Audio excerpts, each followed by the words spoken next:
কিন্তু কানাই, এই অসুরটাকে মারলো কে? দাদা, এটা উপহাস করার সময় নয়।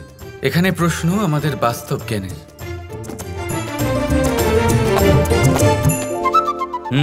ঠিক আছে, কিন্তু এই উপহাস বাকি রইল। মেরেছে নিশ্চয়ই কেউ। আরে হ্যাঁ, আমি জানি কে মেরেছে। কে? এই অসুরের বিনাশ করেছেন আমাদের রাধা রানী।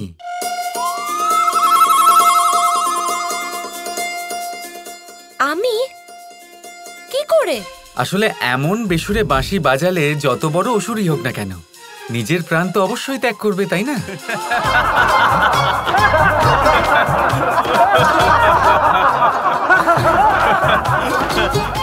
দেখো, সবাই মেনে নিয়েছে এই কথাটা। আচ্ছা, তাহলে এখনো তুমি উপহাস করবে? হ্যাঁ, প্রথম দিকে আমি বেসুরো বাঁশি বাজিয়েছিলাম, কিন্তু তারপরে আমি এত সুরেল আর মিষ্টি বাঁশি বাজালাম যে সমস্ত বাঁশি বিক্রি হয়ে গেল। আমি বিশ্বাসই করি না যে তুমি এত সুরে বাঁশি বাজাতে পারো। আচ্ছা ঠিক আছে, আমরা সবাই মানতে চাই যে তুমি সুরে বাঁশি বাজিয়েছো। তার জন্য আমাদের কিছু প্রমাণ দাও। তখন বাজিয়েছিলে মানে এখনো বাজাতে পারবে। এখন বাজিয়ে দেখাও।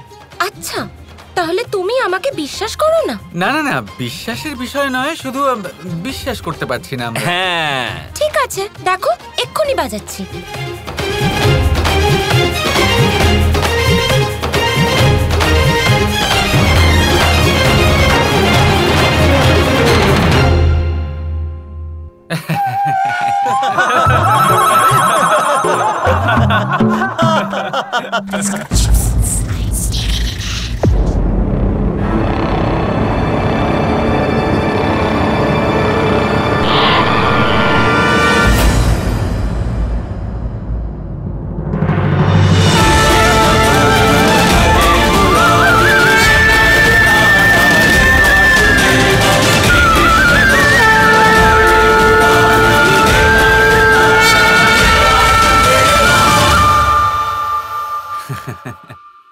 দূর থেকে যখন বাঁশি বাজালে তখন এত কষ্ট পেল, আর এখন কাছে এসে যেই বাজালে সে মুক্তি পেয়ে গেল।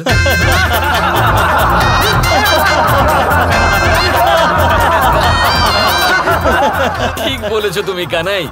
নিশ্চয়ই ওই অসুরের প্রাণ রাধার বাঁশি শুনে খাঁচা ছাড়া হয়েছে। এটা একদম ঠিক কথা বলেছো তুমি।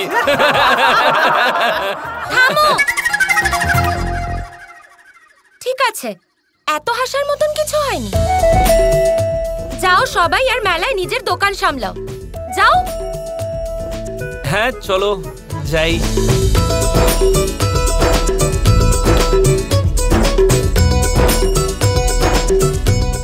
কে জানে কিরকম বাঁশি, কখনো বাজে কখনো বাজেই না।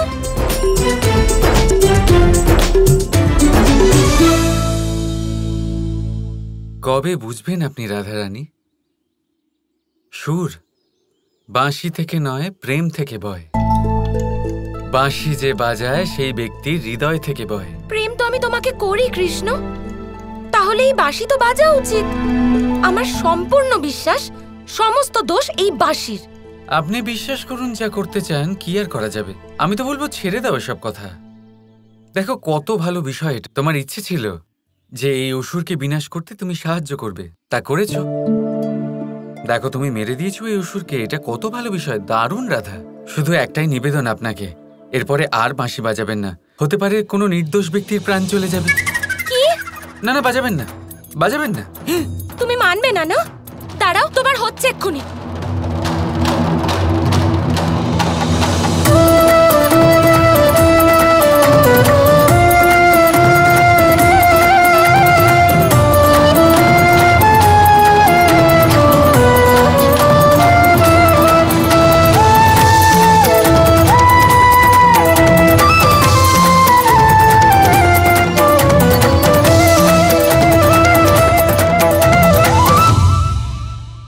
আশ্চর্য, আশ্চর্য আমার পূজ্য। দেবী রাধাকে বিরক্ত করার মধ্যেও কত প্রেম লুকিয়ে আছে। আপনাকে আর আপনার লীলা দেখে খুব আনন্দ হলো। তাই?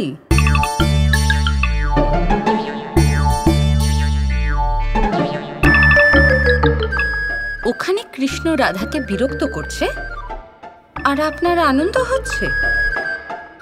মেয়েদের বিরক্ত করতে ভীষণ ভালো লাগে সব পুরুষদের। না গৌরী, সব বুঝতে পারছি। আপনি কেন আমাকে বিরক্ত করেন? কি? আমি তোমাকে বিরক্ত করি? কখন? কি করে? তাহলে আপনার এখন মনেও নেই? না, তা আমি কখন বললাম? আমার সব মনে আছে। তার মানে আপনি মেনে নিচ্ছেন যে আপনি আমাকে বিরক্ত করেন? এটা আমি কখন বললাম? আমি বলছিলাম শুধু। আমি বুঝে গেছি, আপনি আর আমার ভাই দুজনেই একদম এক। আমাদের বিরক্ত করে আপনারা ভীষণ আনন্দ পান। যান, আমি আপনার সাথে কথাই বলতে চাই না। এটা তো বিচিত্র দ্বন্দ্ব। এদিকে বোন ভাইয়ের ওপর রেগে আছে আর শাস্তি ভোগ করতে হচ্ছে আমাকে। হে পূজ্য, আমাকে সাহায্য করুন। রাধা দেবীর মান আপনি সহজেই ভঞ্জন করতে পারবেন, কিন্তু আমার কি হবে?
কাল নবরাত্রির অন্তিম দিবস, আর তোমরা মূর্খের মতো রাধাকে যে 10 দিনের সময় দিয়েছিলে তাও কাল শেষ হয়ে যাবে। আর আমার সম্পূর্ণ বিশ্বাস যে রাধার কাছে তোমাদের দেওয়ার জন্য যথেষ্ট অর্থ থাকবে না, আর ও তোমাদের ঋণ শোধ করতে পারবে না। কাল তোমরা সবাই বর্ষণার বৃন্দাবনের উপর নিজেদের অধিকার স্থাপন করবে, আর ওই কৃষ্ণের সামনে তার রাধার পিতার পাগড়ি নিজের চরণে রাখতে বলবে, যাতে কৃষ্ণর অহংকার চূর্ণ বিচূর্ণ হয়ে যায়। তারপর বের করে ফেলে দেবে সমস্ত বৃন্দাবনবাসীদের বর্ষণার বাইরে। আলাদা করে দাও রাধার কৃষ্ণকে, আলাদা করে দাও। তাহলে আজ হলো নবরাত্রির অষ্টম দিন। আজ দিন হলো মহাগৌরীর। মহাগৌরীর গল্প আপনারা সবাই নিশ্চয়ই শুনেছেন। দেবী পার্বতী মহাদেবকে ভীষণ ভালোবাসতেন, অনন্ত প্রেম করতেন, আর মহাদেবকে তার স্বামী রূপে পাওয়ার দৃঢ় সিদ্ধান্ত নিয়েছিলেন। স্থির করেছিলেন যে মহাদেবের সাথেই বিবাহ করবেন, আর তার জন্য তিনি অনন্তকাল ধরে তপস্যা করেন। এমন ঘোর তপস্যা যার জন্য ওনার শরীর সম্পূর্ণরূপে কালো হয়ে গেছিল। তাও উনি নিজের মত বদলাননি। উনি নিজের সিদ্ধান্তে অটল ছিলেন। তারপর আর কি, শেষ পর্যন্ত মহাদেবকে ওনার কাছে আসতেই হলো। তখন মহাদেব নিজের অনন্ত প্রেম দিয়ে দেবী পার্বতীর কালো হয়ে যাওয়া শরীর প্রেমের জলে ধুয়ে দিলেন, আর তখনই তিনি অত্যন্ত সুন্দর গৌরী রূপ ধারণ করলেন।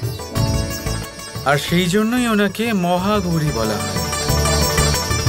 এই হলো গল্প মহাগৌরী।